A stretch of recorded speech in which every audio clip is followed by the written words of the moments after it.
Sa pangunguna ng Iloilo City Police Office, sa pamumuno ni Police Colonel Kim Ligada, City Director, matagumpay na isinagawa ang isang peace caravan, unity walk and covenant signing para sa national and local elections 2025 na ginanap sa New Freedom Grandstand, Mueloni Street, Iloilo City. Nito lamang ika-20 ng Pebrero taong kasalukuyan. Ang aktibidad ay dinaluhan din ni Mr. Jonathan Saino at Attorney Pinky Hivene Tentativa mula sa Commission on Elections, kasama ang Armed Forces of the Philippines, Philippine National Police, Philippine Coast Guard, mga religious leaders at iba pang ahensya ng gobyerno at mga kandidato mula sa iba't ibang partido.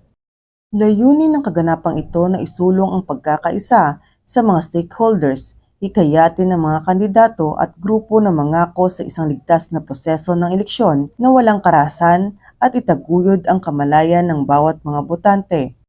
Patuloy ang mga kapulisan sa kanilang hangaring matiyak ang isang ligtas at mapayapang eleksyon, kasabay ng kanilang tungkuling protektahan ang kapakanan ng bawat mamamayan.